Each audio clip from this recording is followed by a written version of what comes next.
Today we're going through the Edexcel May 2019 Paper 1 Foundation tier. This is the third video in the series. To see questions 1 through 9, please see my first 2 videos in the playlist. Thank you. So we're going to start off with question 10. As usual, please pause the video and have a go at the question yourselves first, and then have a look at how I do it. So question 10 is an algebra question, which is one of the more trickier ones. So I'll try and break that down for you. So 10a, solve t plus t plus t is equal to 12. So the first thing I'm looking at is this t plus t plus t. We can simplify that, make it easier. So if we replace that, that's just 1t plus 2t plus a third t. So we can write 3t there.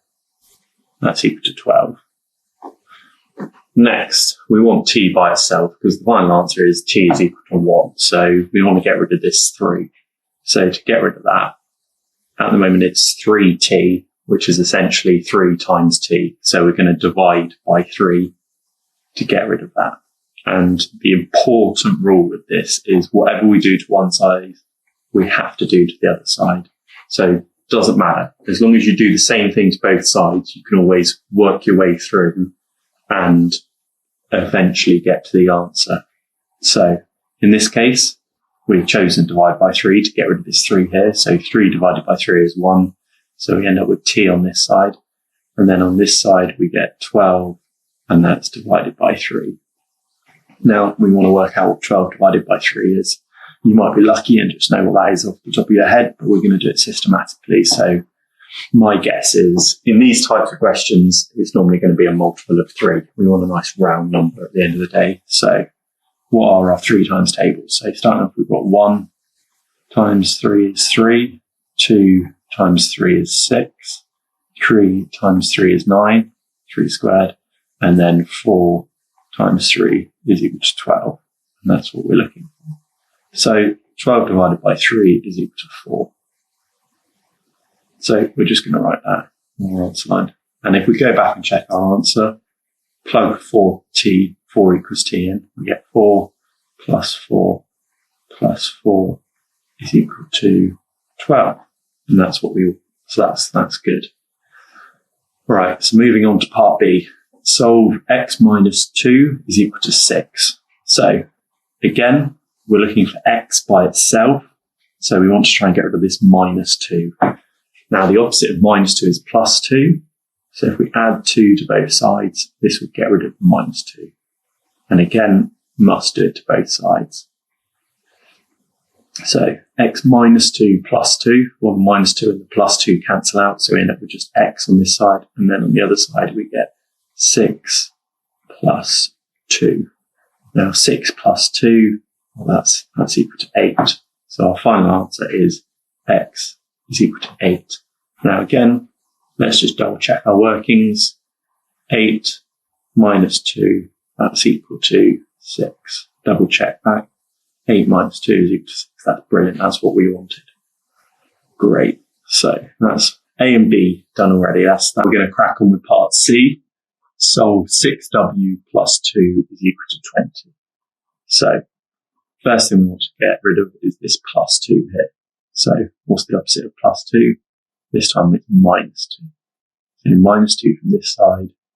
And now I want to do the same from this side, so minus 2. So now minus 2 cancels out the plus 2, so we get 6w, and this is equal to 20 minus 2. So 6w is equal to 8. Right. So that's the first step done. Notice this is a 2-mark question because there's 2 parts we need to do. First, we need to sort out and get rid of this plus 2. Secondly, we get rid of this 6. That's 1 mark in the poem already, which is great news. Next up, 6w is equal to 18. We want to get rid of this 6. And remember, this is just shorthand notation for 6 times w. So to get rid of the 6, we just want to divide by 6. So you divide by 6. So we get w equal to 18 divided by 6. Now, as I said earlier, these questions are always likely to have a whole number as an answer. Very small, very occasionally, that might be like half, so it might be 4.5 or something, but we're assuming to begin with it's going to be a whole number because that makes our maths easier. And then if it doesn't work out that case, well, then we're going to need to do a bit more work. But for starters, we'll assume it's a multiple of 6. So our 6 times tables, we get 1 times 6 is 6, 2 times 6 is 12, 3 times 6 is 18. Well, wouldn't just know it. There we have 18 divided by 6, and well, 3 times 6 is 18, so we know that 18 divided by 6 is equal to 3. So we get W is equal to 3. And as we did with the previous two, let's just check our working. So 6 times 3 plus 2. Well, we've got our 6 times tables written down here, and we know that 6 times 3 is 18, so that's 18. 18 plus 2 is equal to 20. So check it back here, 6W plus 2 equals 20. Great. That's us all done there. So that's 4 marks in the bank. Right. Now moving on to number 11.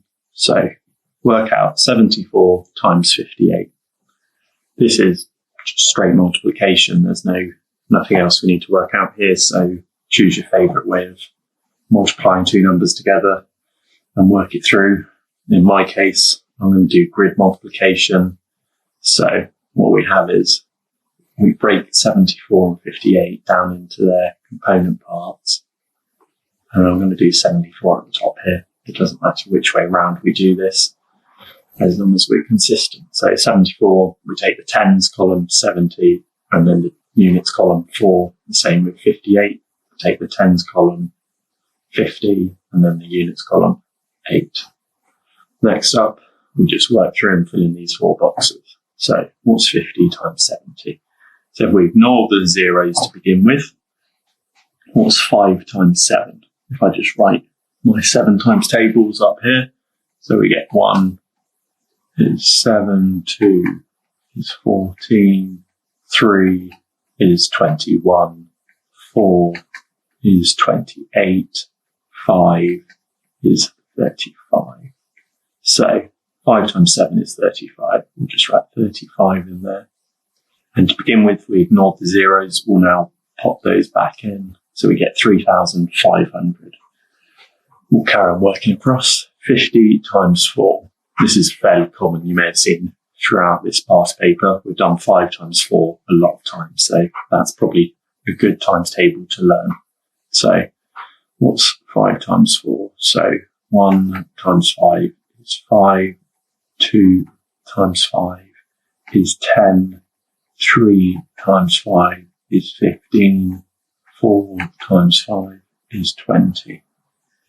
And notice I'm writing out my times tables here. If you're not confident with times tables, I'd highly recommend you do this. You're unlikely to get any marks for it, but it's just helpful to write down your thoughts on paper. And as I said, we've done 4 times 5 many times. So write this out once. You can always flip back through the paper and look at this again to use it. So 4 times 5 is 20. And again, we ignored this 0 to begin with, so we now have that 0 back on the end there. We get 200. Next up, 8 times 70. So we'll ignore the 0 to begin with. What's 8 times 7? Now, this is one of the trickiest times tables, in my opinion. It's the one it took me the longest to learn. But if we start with our 8 times tables, so 1 times 8 is, of course, 8. 2 times 8, 16. 3 times 8, 24. 4 times 8 is 32. 5 times 8 is 40. 6 times 8 is 48. 7 times 8 is now 56. So there's our answer. It's one of those tricky ones. If you know that 7 squared is perhaps 49, you can do 49 plus another 7 to get up to 56. Or likewise, you might know that 8 times 6 is 48. But a nice foolproof method I find is just to write out the times tables. You can't go wrong there. So let's do 56. And then, as I said, we left the 0 to begin with. We'll just add that on at the end. Now, lastly, 8 times 4. Well, that's very handy. We've already written out our 8 times table. We have 1 times 8 is 8, 2 times 8 is 16, 3 times 8 is 24, and then 4 times 8 is 32. So we've got 32 there now. Right. Now we've worked this out, all we need to do is a bit of column addition. So 3, 500, and 200, 560, and lastly 32. Just go back and check. We had 3,500, we had 200, we had 560, and we had 32. Right, so now we just go through the columns from the right. 0 plus 0 plus 0 plus 2. Well, that's 2.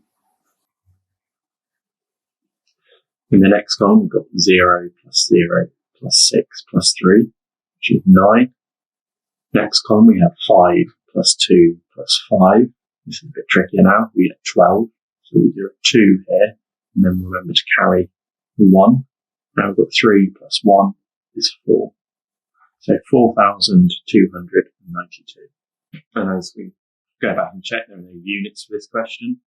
So we can just leave that as 4,292. Right, next we have question 12. So A, B, and BC are perpendicular lines. So perpendicular is jumping out at me there. That's going to be important. Find the value of x. So perpendicular. What does perpendicular mean? Well, it means that given two lines, A, B, and BC, they're joined with a 90-degree angle. So how does that help us in this question? Well, we know that these three, 25x and 25, add up to 90. So we get 90 is equal to 25 plus x plus 25. And that just came from ABC is a right angle. And so we add up 25x and 25 to get 90. And now if we put the 25s together, we get 25 plus 25. It's 50. And we keep the x in there. So we have 90 is equal to 50 plus x. So now if we minus 50 from both sides, we've got a bit more algebra in here, minus 50 from both sides, we get 40 equal to x. So x is equal to 40. Don't forget our little degrees sign there.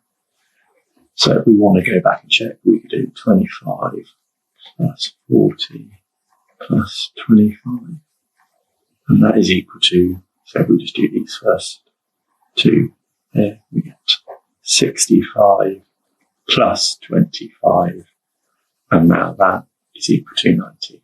So we've checked through and we're happy that the answer is 40.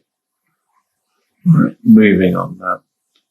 RS and TU are parallel lines. PQ is a straight line.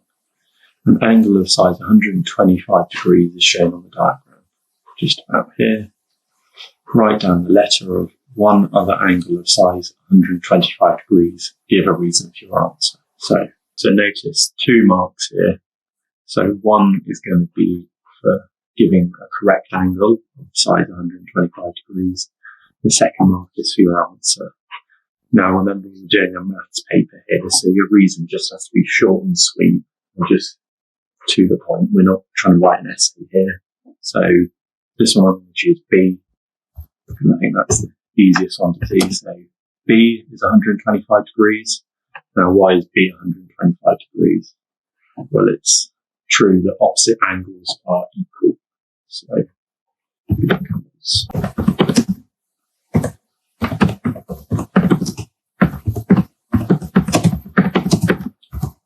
it's sensible to type this one out as it's a bit more wordy and my handwriting's not the easiest to see.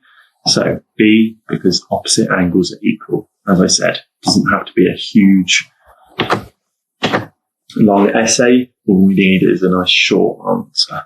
Now, if we go and look at the mark scheme, we'll see that for question 12b, we're looking at this part here. All they need is a nice little underlined bit, opposite angles are equal, or you could, for some of the other options, perhaps D, you could go for corresponding angles that are equal, alternate angles that are equal, and angles in a straight line add up to 180 to work through to get to that. So, remember, keep it short and sweet. Next up,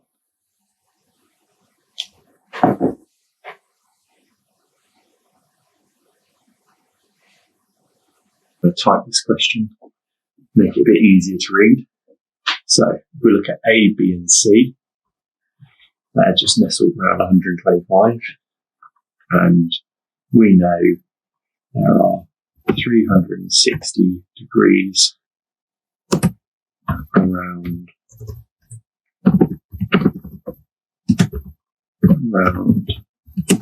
point. And so what we do is 360 minus 125, because that's the number we're given around by A, B, and C. We do 360 minus 125, and this is equal to 235. So we get that A plus B plus C is equal to 235. And that concludes question 12. So